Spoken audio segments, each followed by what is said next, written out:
Alpha Day, good evening, and thanks for tuning into PNC's News First. We're live from the Broadcast Center at Conta. I'm Clint Ruggiero. And I'm Janella Carrera. Thanks for joining us.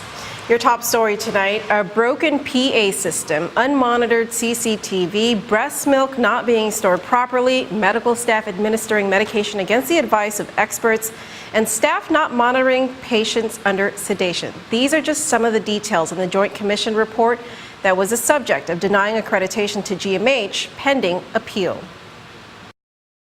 The Joint Commission accreditation report that GMH refused to release to the public, not surprisingly, contains some alarming details. This is the same report that is the subject of a preliminary denial of accreditation to GMH pending appeal.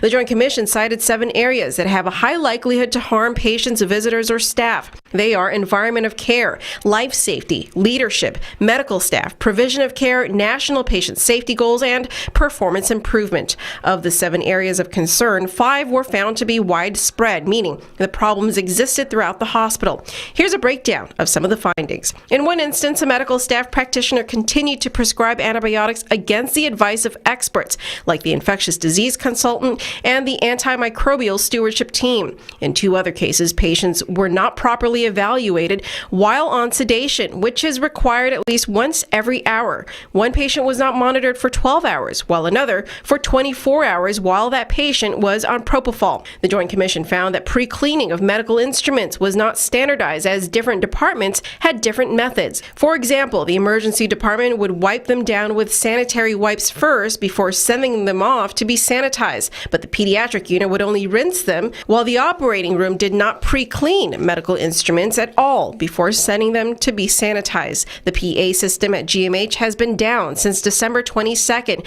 and the Joint Commission found that the administration had not effectively communicated an interim communication system to all their staff in the event of an emergency. For example, one employee had no idea that the PA system was even down. The CCTV system in some areas was not working, but even in the areas where it was working, like in the pediatric unit, where staff rely on it to ensure safety of patients during the night shift, it was not being monitored 24/7. In the emergency department and in the ICU, staff were unable to identify where a certain life-saving medication was located in the event of a clinical emergency involving succinylcholine and dantrolene. There was one instance in which the unavailability of rooms left a patient stranded in the ER for 2 days, but while in the ER, the patient had not been given an initial nursing admission assessment. The Joint Commission cited the GMH Board of Trustees for not meeting since July of last year. This is a concern since board members are responsible for holding GMH accountable and for approving changes in policies and hiring of staff. Joint Commission noted in its letter to GMH that the hospital administration must provide evidence if they want to clarify the findings in the report as part of the appeals process. However, as the Joint Commission keenly points out, the evidence, quote, needs to have existed prior to your survey, end quote. The appeals process has several other steps. The Joint Commission will review any clarifying evidence submitted and make a determination from there. If they find that GMH continues to meet the criteria for preliminary denial of accreditation, they will then present the findings to the executive leadership team for a final decision. The final decision will then be documented in GMH's quality report, which will be posted online. A redacted version of the Joint Commission Quality Inspection Report, meanwhile, has been posted on the legislature's website. Meanwhile, in the aftermath of the coveted Joint Commission report's release to Senator Rodriguez and Speaker Cruz, the 2 Democrat lawmakers held a joint press conference in which they slammed the GMH administration for what they referred to as a violation of their trust. Yes, I was willing to address those issues, but now you've violated the trust, and and that's the thing that hurts me the most, is that I believed you and I was ready to do whatever I needed to do, including a tax increase. Both Cruz and Rodriguez say they were disappointed with the GMH administration after finally reading the Joint Commission inspection report. Their representations to us has always been it's funding. That's not what's in that report. Now that we've seen the accreditation report, clearly it's not all funding. Yes, there are some cases there that funding could have perhaps dealt directly with accreditation, but for the most part, it doesn't have to do with funding. Senator Rodriguez believes there was a deliberate attempt to withhold the information in the report. Mr. Chair, why do you think that they misrepresented the contents of the report? I can't speak for them. My only assumption there is that they wanted to drive a message over to this body. It's a bad decision on their part. To use this as a way to say that accreditation is going to be lost because of funding. When clearly, when you see the report, it's clearly that's not the issue. In fact, before GMH agreed to release the report to both lawmakers under strict confidentiality, Cruz said he was nearly swayed to put aside his firmly established position on tax increases and even gaming. This ties in directly with the business community, which came out in full force, testifying against a tax exemption repeal measure that could upend the island's economy. But the Democrat lawmakers pointed out that a majority of the issues cited in the report deal directly with patient safety and an apparent substandard leadership performance.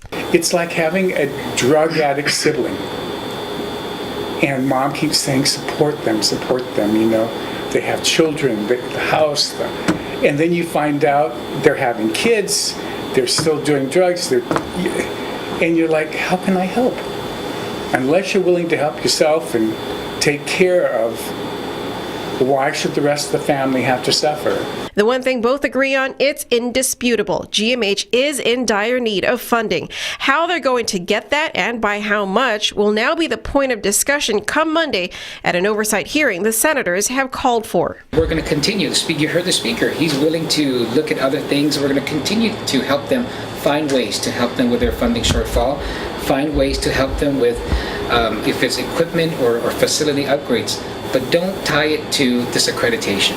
That's what we're telling them. Come to the table on Monday and be forthright, and let's just work together on this.